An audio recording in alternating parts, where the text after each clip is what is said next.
And now we continue with chapter 9.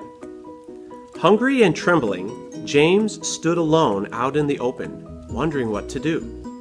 The night was all around him now, and high overhead a wild white moon was riding in the sky. There was not a sound, not a movement anywhere. Most people, and especially small children, are often quite scared of being out of doors alone in the moonlight.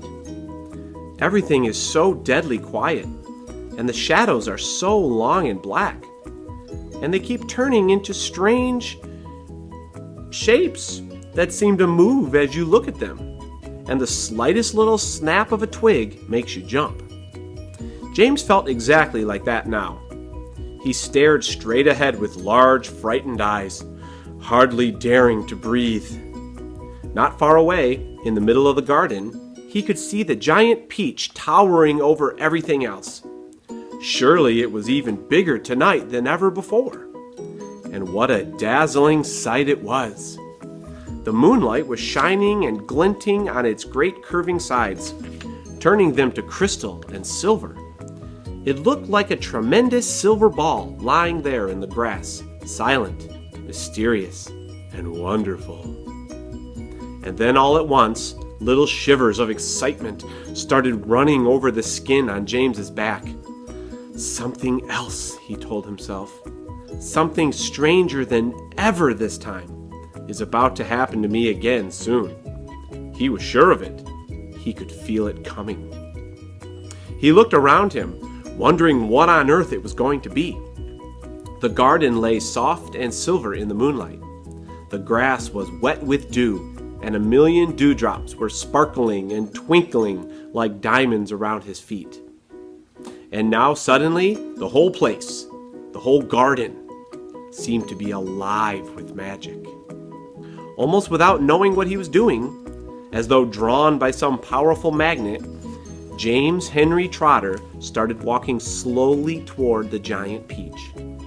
He climbed over the fence that surrounded it and stood directly beneath it, staring up at its great bulging sides. He put out a hand and touched it gently with the tip of one finger. It felt soft and warm and slightly furry, like the skin of a baby mouse.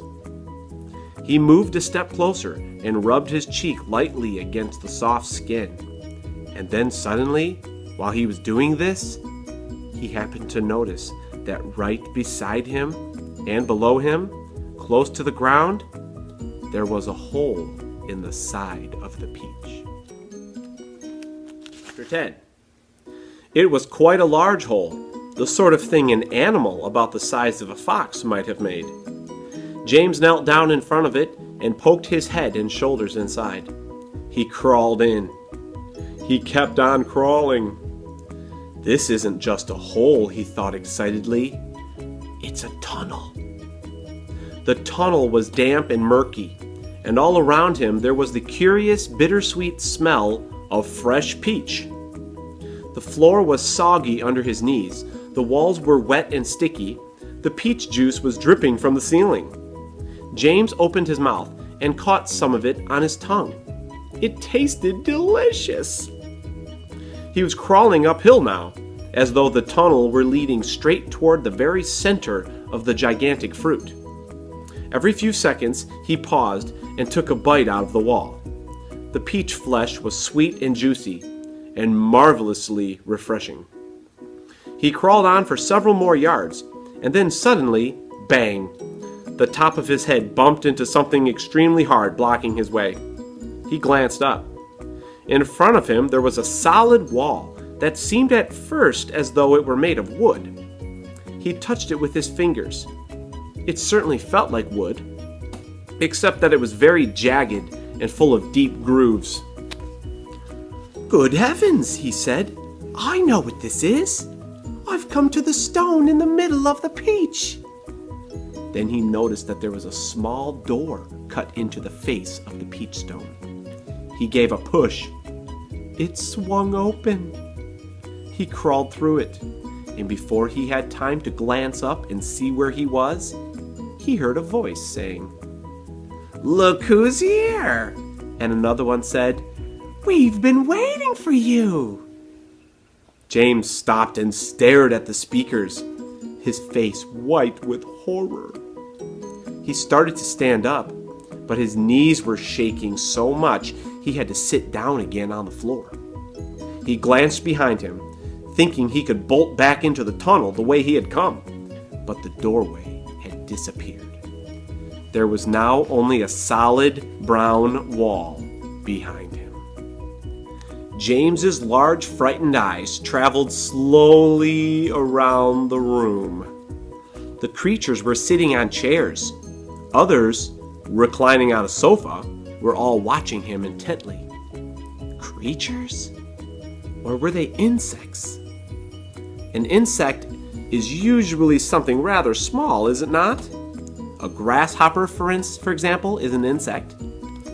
So what would you call it if you saw a grasshopper as large as a dog? As large as a large dog. You could hardly call that an insect, could you? There was an old green grasshopper as large as a large dog sitting on a stool directly across the room from James now. And next to the old green grasshopper, there was an enormous spider.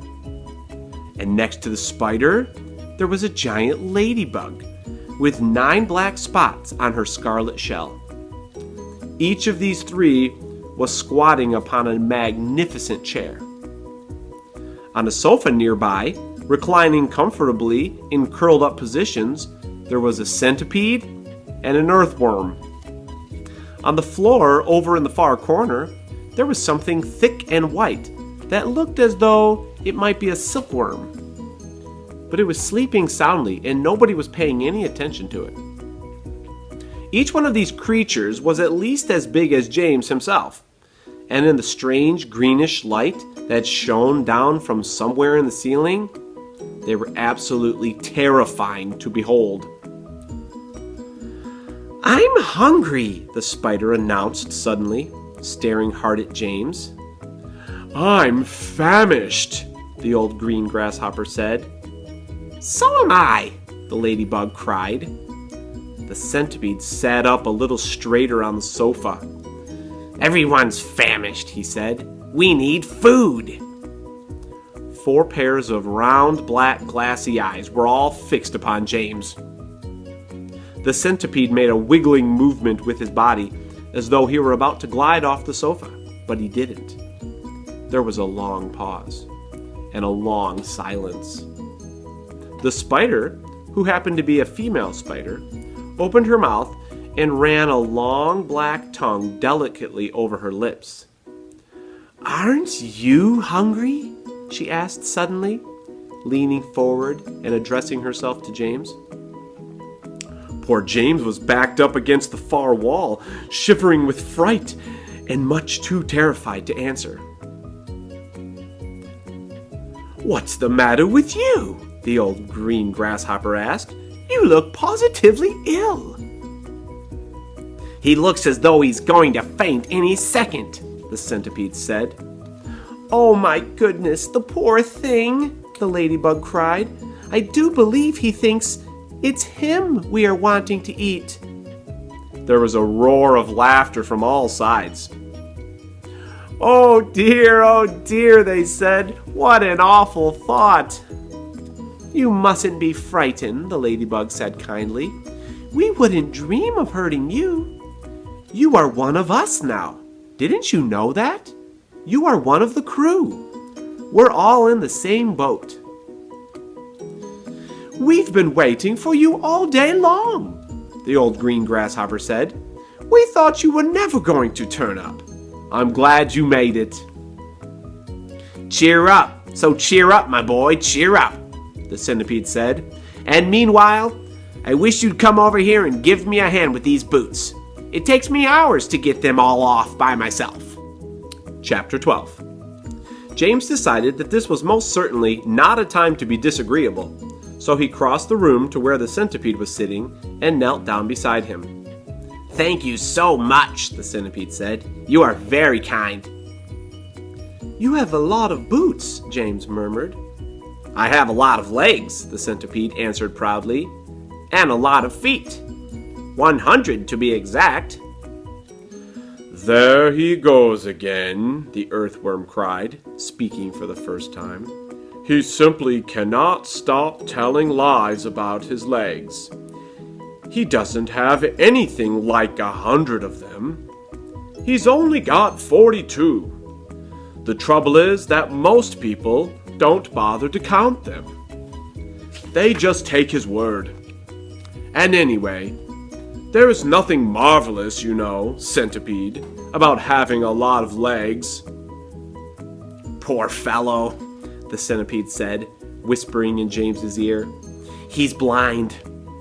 He can't see how splendid I look."